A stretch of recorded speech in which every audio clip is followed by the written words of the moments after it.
እግዚአብሔር የተመሰገነ ይሁን። ዛሬ እግዚአብሔር አዲስ ቀን ደግሞ በፊታችሁ እግዚአብሔርን ቃል እንዳገለግል እድል ስለሰጠኝ ጌታን አመሰግናለሁ። እግዚአብሔርን ቃል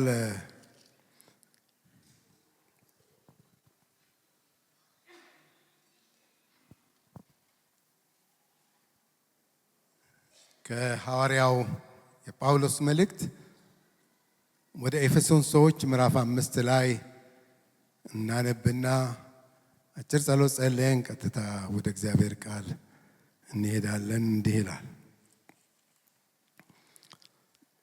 ጥቂት ቁጥሮችን አነባለሁ፣ ረጅም ስለሆነ ምዕራፉ ማለት ነው። ከአንድ ጀምሮ አነባለሁ። እንዲህ ይላል። እንግዲህ እንደተወደዱ ልጆች እግዚአብሔርን የምትከተሉ ሁኑ። ክርስቶስም ደግሞ እንደወደዳችሁ ለእግዚአብሔርም የመዓዛ ሽታ የሚሆን መባንና መስዋዕትን አድርጎ ስለእናንተ ራሱን አሳልፎ እንደሰጠ በፍቅር ተመላለሱ። ለቅዱሳን እንደሚገባ ግን ዝሙትና ርኩሰት ሁሉ ወይም መመኘት በእናንተ ዘንድ ከቶ አይሰማ። የሚያሳፍር ነገርም የስንፍና ንግግርም ወይም ዋዛ የማይገቡ ናቸውና አይሁኑ፣ ይልቁኑ ምስጋና እንጂ። ይህን ይወቁ፣ አመንዝራ ቢሆን ወይም ርኩስ ወይም የሚመኝ እርሱ ጣዖታትን የሚያመልክ በክርስቶስና በእግዚአብሔር መንግሥት ርስት የለውም። ከዚህ የተነሳ በማይታዘዙ ልጆች ላይ የእግዚአብሔር ቁጣ ይመጣልና ማንም በከንቱ ንግግር አያታላችሁ። እንግዲህ ከእነርሱ ጋር ተካፋዮች አትሁኑ።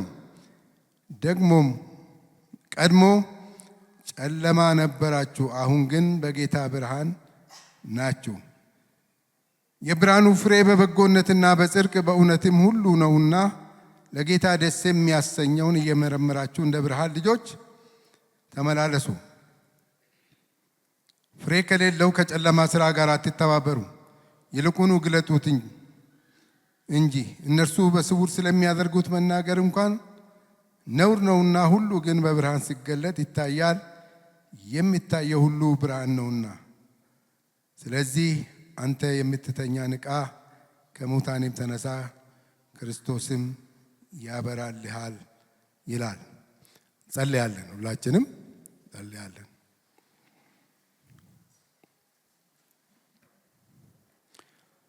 የሰማይና የምድር ጌታ እግዚአብሔር ታላቁ አምላክ በጌታ በኢየሱስ ስም እናመሰግናለን።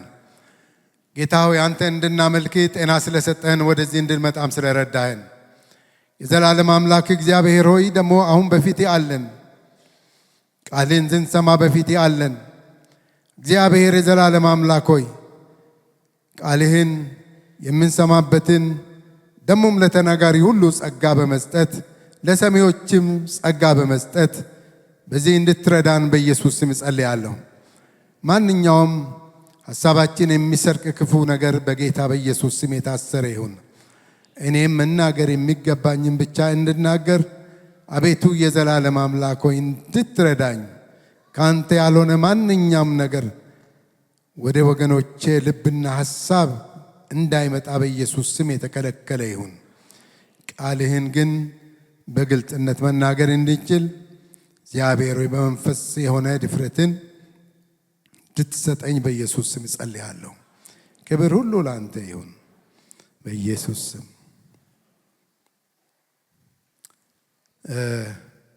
ኤፌሶን መልእክት እንደሚታወቀው ከእስር ቤት መልእክቶች አንዱ ነው። ይሄ መልእክት ከተጻፉት ሌሎች ጋራ ተመሳሳይ ነው። የኤፌሶን እንግዲህ ኤፌሶን የተጻፈበት ከተማ አንድ በጣም በወቅቱ በነበረው ታላቅ ከተማ ነው። በተለይም ደግሞ የጣዖት አምልኮ የሆነ አንድ ቤተ መቅደስ አለ። አርጤሚስ የምትባል የምትመለክ ጣዖት አለች።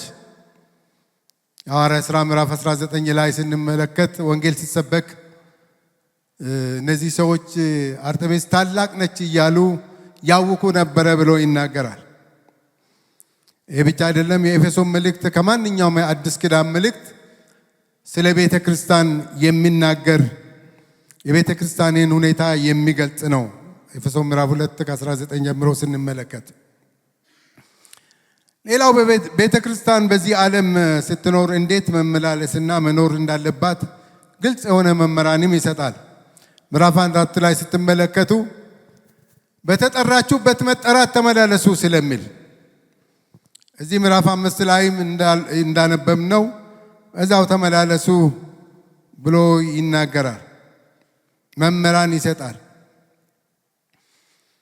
አንዳንድ ሰዎች እንደሚሉት እንግዲህ እዚህ ላይም ስናነብ እንደምንመለከተው የኤፌሶን መልእክት 2 ገልጻለሁ። አንደኛው ምዕራፍ 1 እስከ 3 ድረስ ያለው ሰማይ ጥሪና አዲስ ሕይወት ወይም በረከቶች እግዚአብሔር ሰዎችን ሲጠራ በሰማይ ስፍራ እንዴት እንደባረካቸው የሚናገር ክፍል ነው። ሁለተኛ ደግሞ የአዲሱ ሰው ሕይወት ባህሪ ወይም ደግሞ ለአማኞች የሚገባውን ኑሮ ምን እንደሆነ ይገልጻል ከ4 ጀምሮ እስከ 6 ድረስ። ስለዚህ በዚህ ክፍል የምናነበው ነገር አሁን ያነበብነው ነገር ወደ ታች 15 እና 16 ስንመለከት እኔ አርስት እንደዚህ ብየዋለሁ፣ ዘመኑን ዋጁ በሚል ዘመኑን ዋጁ የሚል ነው። ለመሆኑ ዘመኑን መዋጀት ምን ማለት ነው ብዬ አንዳንድ መጽሐፎችን ወይም ትርጉሞችን ሲመለከት መዋጀት ማለት ገዛ፣ አዳነ፣ ታደገ፣ አርነት አወጣ የሚል ትርጉም አለው። ይህ ማለት ምን ማለት ነው? እግዚአብሔር የሚሰጠንን መልካም እድሎች ከሁሉ በላቀ ሁኔታ መጠቀም ማለት ነው። እድል የሚለው ነገር ይህን እድል ለመጠቀም ወይም ለመዋጀት የሚለው ነገር ከመዋጀታችን በፊት እዚህ ቁጥር ላይ ካነበብኩት 14 ላይ እንደዚህ ይላል፣ ማድረግ የሚገባን ነገር አንተ የምትተኛ ንቃ ይላል። መንቃት ያስፈልጋል። ከመዋጀታችን በፊት ንቁ ነው ብሎ ያለ መንቃት ማለት የተቀሰቀሰ፣ ተጋ፣ በረታ፣ አንሰራራ የሚለውን ትርጉም አለ መንቃት የሚለው ነገር። ሁለተኛው እዚህ ስፍራ ላይ የሚለው ተነሳ፣ ከሙታን ተነሳ፣ ክርስቶስ ያበራልሃል ይላል። በነገራችን ላይ ሰዎቹ አማኞች ናቸው፣ በሕይወቱ ያሉት ናቸው፣ የሞቱ አይደለም። እዚህ ስፍራ ላይ የሚናገረው ከሙታን ተነሳ ይላል። በሕይወት አለሁ እያለ በሞት ያለ ማለት ነው። በመቃብር ስፍራ ያለ ማለት ነው። ጳውሎስም በሮሜ ላይ እንደምናገረው ከእንቅልፍ የምትነሱበት ሰዓት አሁን እንደደረሰ ዘመኑን ይወቁ ይላል። ሮሜ 13 ቁጥር 1 ላይ ከእንቅልፍ የምትነሱበት ዘመኑን ይወቁት።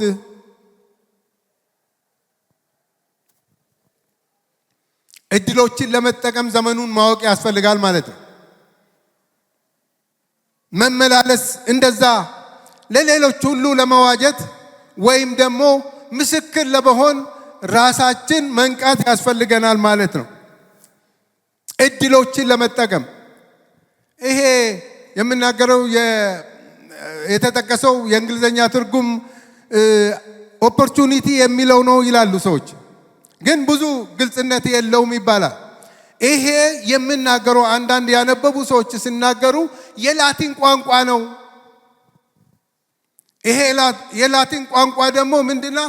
ማዕበልና ወጀብ ተነስቶ መርከቧ በሰላም ወደ ወደባ መድረስን የሚያመለክት ነው ዋጁ የሚለው ነገር ብሎ ይናገራል።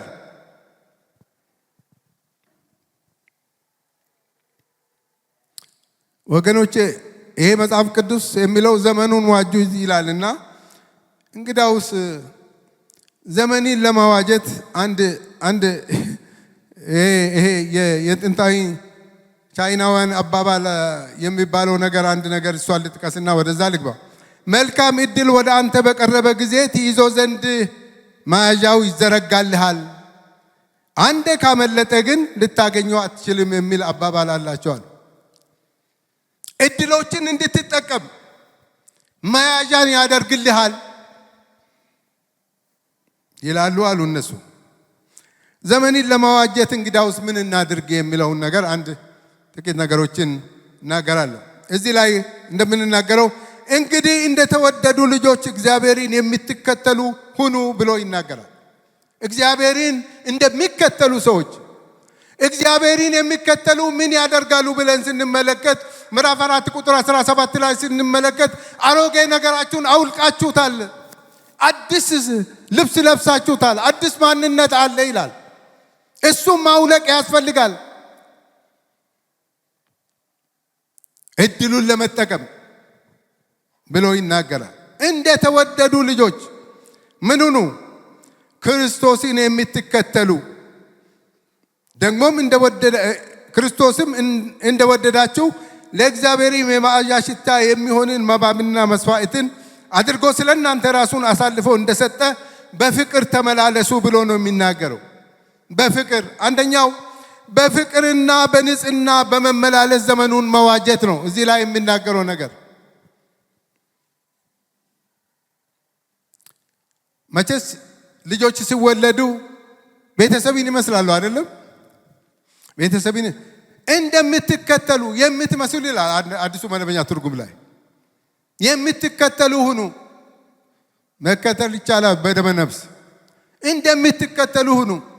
በሀገራችን የሚጠረጠር ልጅ ካለ ማጅራቱ ልክ አባቱን ይመስላል ይባላል። ምክንያቱም አባቱ ማጅራቱን ዞር ብሎ ስለማያይ። እኛ ማንን ነው የምንመስለው? እግዚአብሔርን እንደሚከተሉ ሰዎች።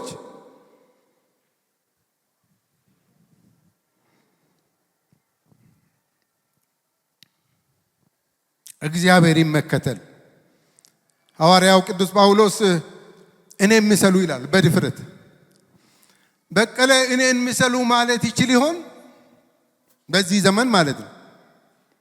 አይ ወደ ሌላ ለመሄድ ስላልፈለግኩ ነው፣ ራሴ ላይ ማለት ስላለብኝ። እዚህ ላይ በፍቅርና በንጽህና በመመላለስ ስል ፍቅር እንግዲህ ፍቅርና መመላለስ የሚለው ቃል በዚህ መልእክት ውስጥ ፍቅር 19 ጊዜ ተደጋግሞ የተጠቀሰ ነው። መመላለስ 8 ጊዜ። አንድ ነገር እንደምታውቁት መጽሐፍ ቅዱስ ውስጥ ተደጋግሞ የተጠቀሰ እንደሆነ ትኩረት ተሰጥቶታል ማለት ነው። ማድረግ የሚገባን ነገር ነው ማለት ነው። ፍቅር እውነት ነው። እርሱ እንደወደዳችሁ ክርስቶስ ኢየሱስ እንደወደዳችሁ ይላል። ይሄ ፍቅር ስሜት አይደለም፣ ባህሪ ነው። የእግዚአብሔር ባህሪ ነው አንዱ። ፍቅር መጣታት እኮ ወደ ሞት ያደርሳል፣ ወደ መግደል ያደርሳል።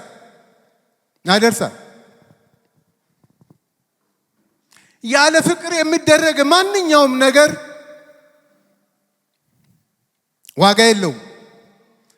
አገልግሎታችን ቢሆን፣ ጸሎታችን ቢሆን፣ ዝማሪያችን ቢሆን፣ ማንኛውም ነገር ፍቅር የሌለበት ከሆነ ክሳራ ነው። እግዚአብሔር የሚለካው አገልግሎታችን ከፍቅር ነው። መለካው ፍቅር ነው። ፍቅር የሌለበት ክሳራ ነው።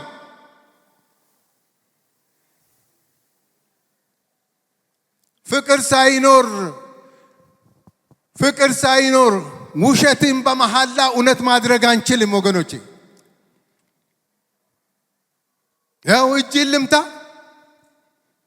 አሁን ደግሞ የመጣ ፋሽን አለ፣ ጌታ የሚባል ነገር አለ። እሰማለሁ ስለምሰማ ማለት ነው። ውሸትን በመሐላ እውነት ማድረግ አንችልም።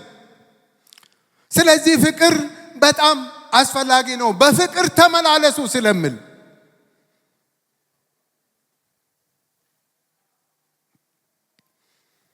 በእውነተኛና በፍጹም ፍቅር ነው መመላለስ አለብን። አባታችሁ ፍጹም እንደሆነ እናንተም ፍጹማን ሁኑ። ማቴዎስ 5 ላይ እንደዛ ነው የምለው። የተራራ ስብከት ላይ ባህሪን የሚመለከት ነው። እግዚአብሔር ለእኔና ለእናንተ ያቀደው ነገር እሱን ነው። በንጽህና እዚህ ላይ በንጽህና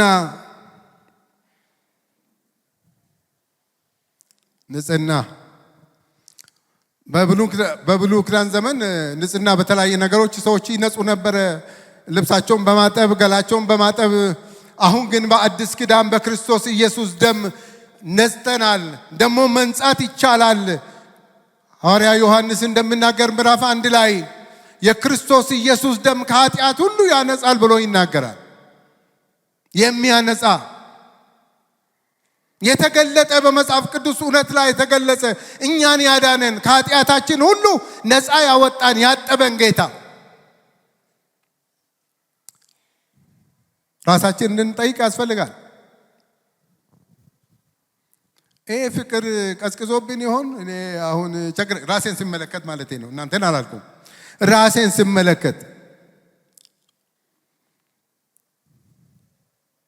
እኔ ወደ ጌታ እንደመጣሁት ደህንነትን ያስተማረችኝ አንድ ትሂት ናት። አሁንም አለች።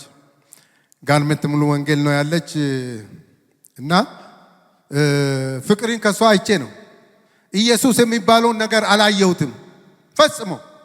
እውነተኛ ፍቅር ነበረች እስከ ዛሬም ድረስ እናታችን የምንላት።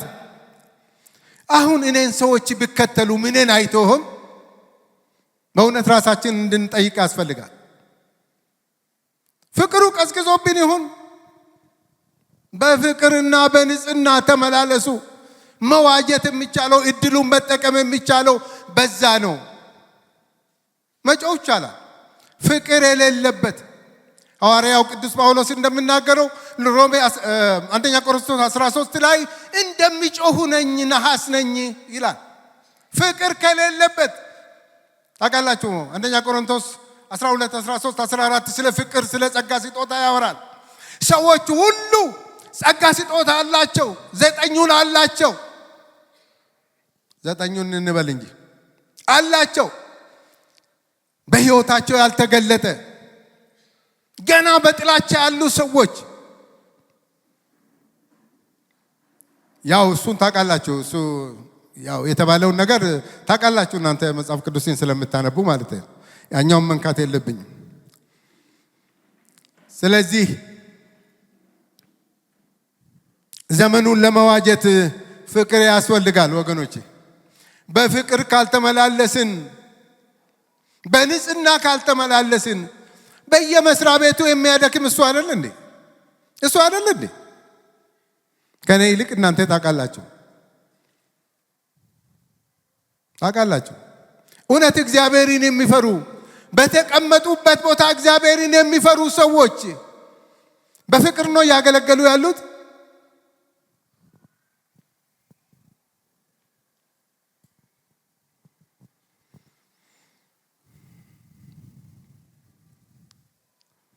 እኛም ራሳችን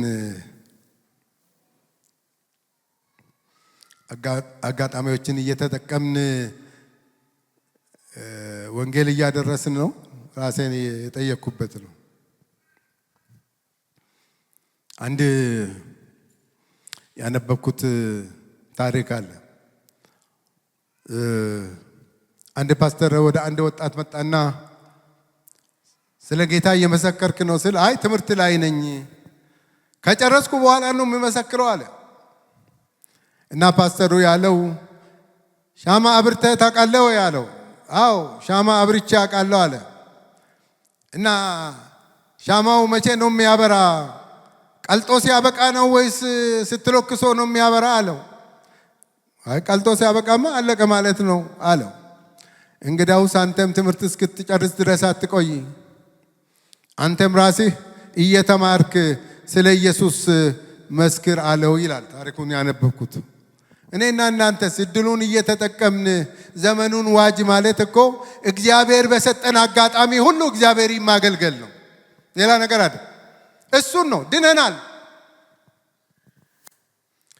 ድኛለሁ ብሎ በጨለማ እንደሚመላለስ ካልሆነ በስተቀር የዳነ ሰው ባገኘው አጋጣሚ ሁሉ እግዚአብሔርን ያገለግላል ማለቱ ነው። ሁለተኛው ዘመኑን ለመዋጀት የምንችለው እንዴት ነው የሚለው ነገር ሁለተኛው በብርሃን በመመላለስ ነው። ቁጥር ምዕራፍ 5 ከ8 ጀምሮ እስከ 14 እንዲህ ይላል። ቅድም አንብቤዋለሁ።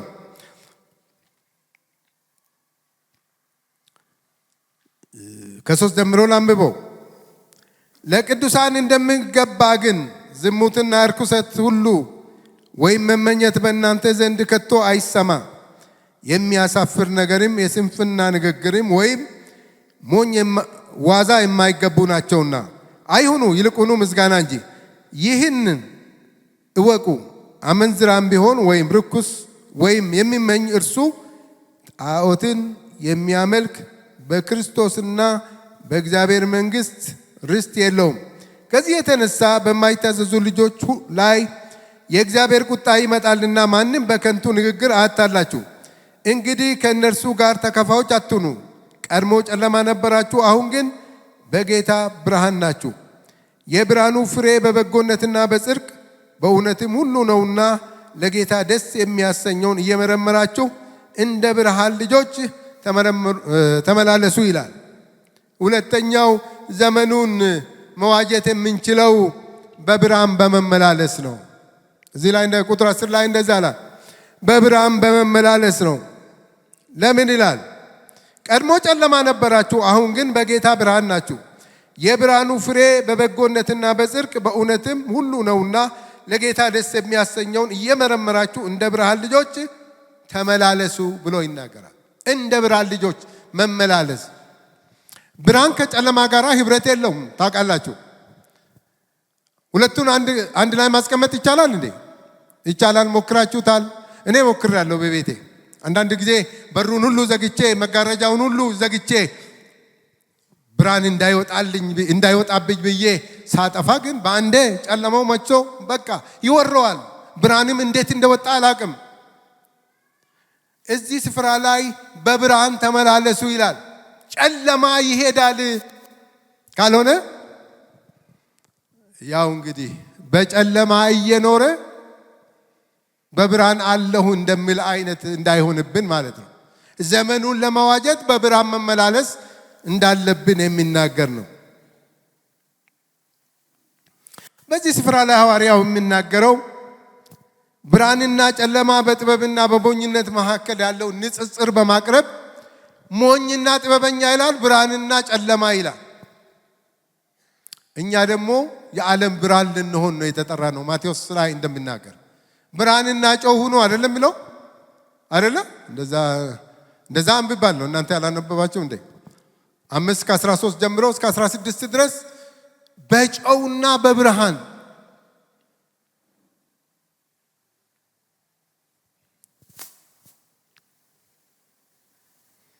ጨለማ አለማስተዋልን ነው፣ ክፋትን ነው የሚያመለክተው።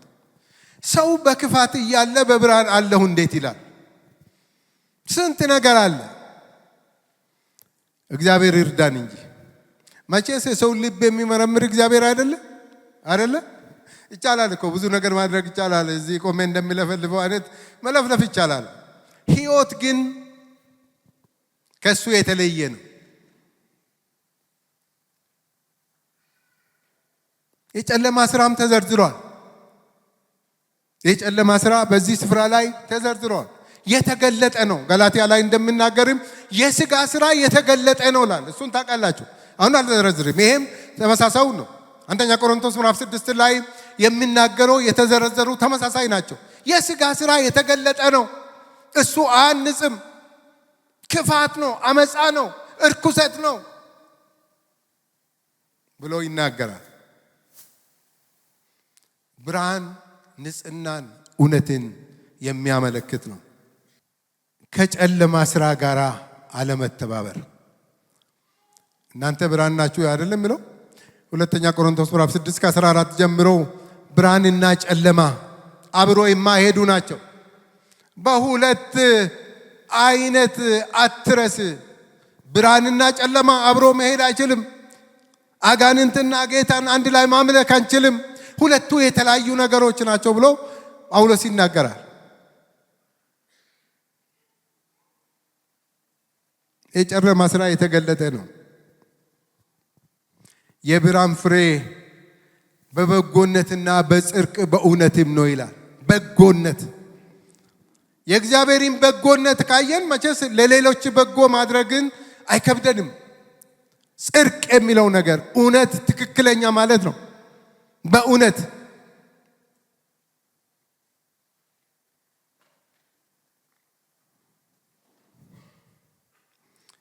በጎነት እግዚአብሔር ለሰው ልጆች የሰጠ መልካም ነገር ነው። በልግሰኛ ያደረገልን ይገባኛል ሳንል እሱ ራሱ በምህረቱ በልጁ በኩል ያደረገልን ነው።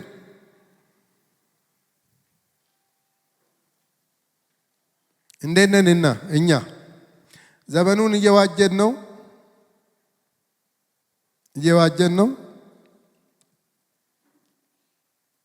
እንደውም ከዚህ ጋር አትተባበሩ ነው የሚለው። እነርሱ የሚያደርጉት በስውር ነው። ዋዛ ፈዛዛ አስፈላጊ አይደለም ለእናንተ። እውነትን ተነጋገሩ። ይህ ማለት አትነጋገሩ ማለት አይደለም። ሌላ ነገር እንኳን ቢኖር ፍቅርን በእውነት መነጋገር ይቻላል አይደለም። ደግሞ ያው ከላይ ዝም ብለ እውነት የሌለበት ከሆነ አንዱ ወይም ግብዝነት ነው የሚሆነው። ግብዝነት መንፈሳዊ ነገር እኮ እውነትን ተነጋግሮ ተገሳጽዞ ወደ ትክክለኛ ነገር መመለስም መንፈሳዊነት ነው ይላል። በግብዝነት ብቻ የምንመላለስ ከሆነ ፍቅራችን የቱ ላይ ነው? ምኑ ላይ ነው? ልጆቼን ይመታቸዋለሁ ችግር ካለ ማለት አሁን አይመታቸዋለሁ። ስለምጠላቸው አይደለም እመታቸዋለሁ። ምክንያቱም የነገ ህይወታቸው ቀና እንዲሆን ነው የሚመታቸው። ስለምጠላቸው አይደለም። አንዳለች የትንሿ ልጄ በጣም ኃይለኛ ናትና ብዙን ጊዜ እሷ ነች የምታስቸግረኝ። አንድ ነገር አድርግ ስትል መብቴ ነው ትላለች እና መብትሽ ምክር ቤት ሄደሽ ጠይቂ ነው የምላት። እኔ እንደ አባት ግን ስታጠፋ እቀጣታለሁ። ምክንያቱም መጽሐፍ ቅዱስ ቅጣም ስለሚል አይደለ? መጽሐፍ ቅዱስ እኮ ይላል በእውነት ልጆቻችን የምንወድም ከሆነ መቅጣት ነው ያለብን። መጽሐፍ ቅዱስ እንደዛ ነው። ካልሆነ ግን ግብዞች ነን። መጽሐፍ ቅዱስ የሚለውን አይደለንም እያደረግን ያለነው። ሲያጠፉ ነገ የራሱ መብት ሊወስን ይችላል። ከቤት ሲወጣ የኢትዮጵያ ከቤት መውጣት 40 ዓመት ቢሆን ማለት ነው።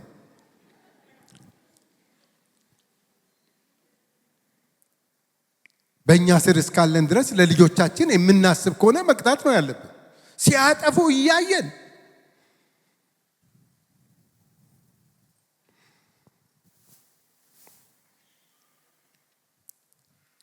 እግዚአብሔር ይርዳን።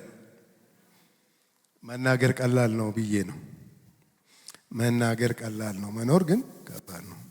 ምናልባት እቺ ላይ እንኳን ብዙ አልናገርም። ሶስተኛው የሚለው ነገር እዚህ ከ15 ጀምሮ እንግዲህ እንደ ጥበበኞች እንጂ ጥበብ እንደሌላቸው ሳይሆን እንዴት እንድትመላለሱ በጥንቃቄ ተጠበቁ፣ ቀኖቹ ክፉዎች ናቸውና ዘመኑን ዋጁ የሚለው ከዚህ ነው የተወሰደው ርዕሱ።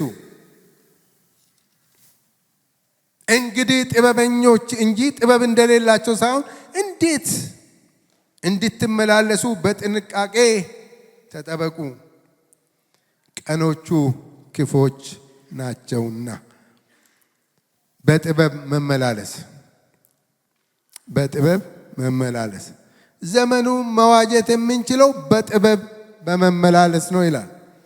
ጥበብ የሚለው ነገር እዚህ የተገለጠው ወቅቱን በማወቅ የሚደረግ ነገር ነው። ትዝ ይላችኋል የሚጠቀስ ከዚህ ጋራ በአንደኛ ዜና ምዕራፍ 12 ቁጥር 32 ላይ የይሳኮር ልጆች ጥበበኞች ነበሩ፣ መንግስት ወደ ዳዊት ለመመለስ መጡ ይላል። በጣም የሚገርመኝ እሱ ነው። ምናልባት አባታቸው ያዕቆብ ዘፍጥረት 19 15 እና 14 ላይ የሚናገረው ነገር በአህያ መስሎታል። ሰራተኝነቱን በማሳወቅ መሰለኝ የተናገረው። እዚህ ዜና ላይ የምንመለከቱ ግን 200 ሰዎች ናቸው። ሌላ ነገድ እኮ ብዙ 10,000 8,000 12,000 ብዙዎች አሉ። እንዴት እንደታዘዙላቸው ምን ግራ ይገባኛል። ታዘዙ ይላል። ዘመኑን ያወቁ የዳዊትን መንግስት ለማጽናት ወደሱ ለመመለስ ወንድሞቻቸው ደግሞ መስማታቸው በጣም የሚገርም ነገር ነው። ሰሟቸው ይላል። ዘመኑን የሚያውቁ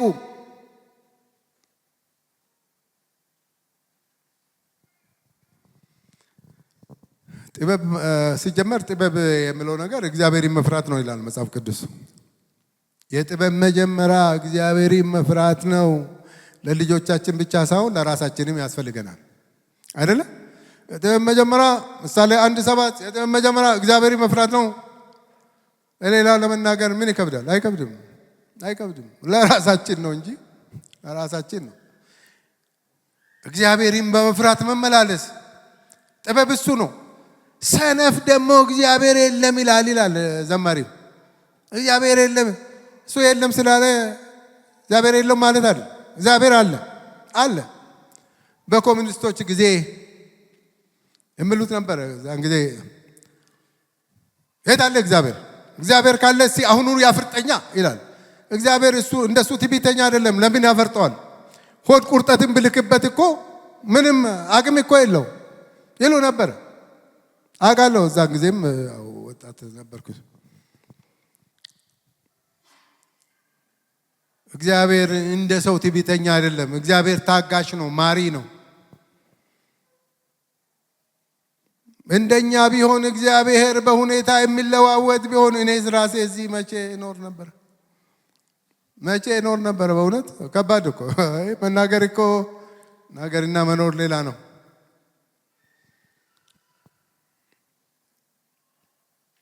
በጥበብ በመመላለስ ዘመኑን እንዋጅ። እንዲህ ብዬ ልጨርሰው። እስከ 7:30 ብለዋል ደመላሽ። እኔ ግን እስከ 7 ነው አለ። እስከዛ ድረስ አልሄድም። እንግዲህ ከዘመኑ ክፋት የተነሳ የጨለማን ስራ ከህይወታችን በማስወገድ እንደ ብርሃን ልጆች እንድንመላለስ ጌታ እንዲረዳን መጸለይ ነው አለብን። ከዘመኑ ክፋት የተነሳ ዘመኑ ክፉ ነው አለ።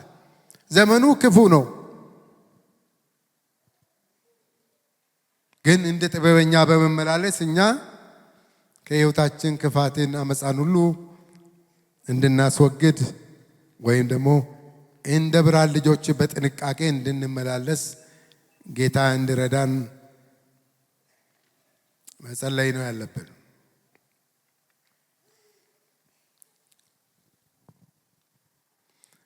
ምናልባት እዚህ ላይ የሚናገረው ነገር የብርሃኑ ነገር ፍሬ አለው ይላል።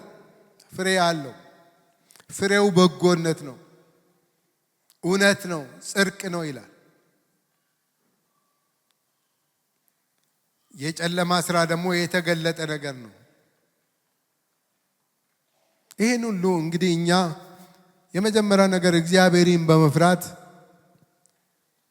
ከክፋት እንድንመለስ፣ ምናልባት እንዲህ አይነት ብንኖር፣ በአመፃ ውስጥ ያለን ብንኖር ማን ያውቃል?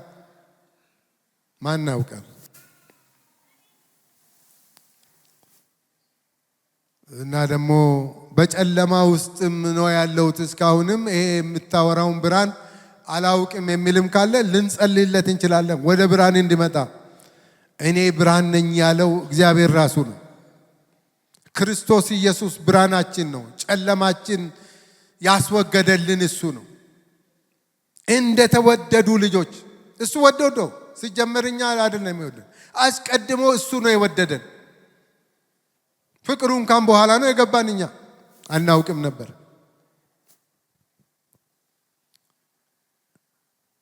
እንግዲያው ዘመኑን ለመዋጀት የነገርኳችሁን 3 ነገር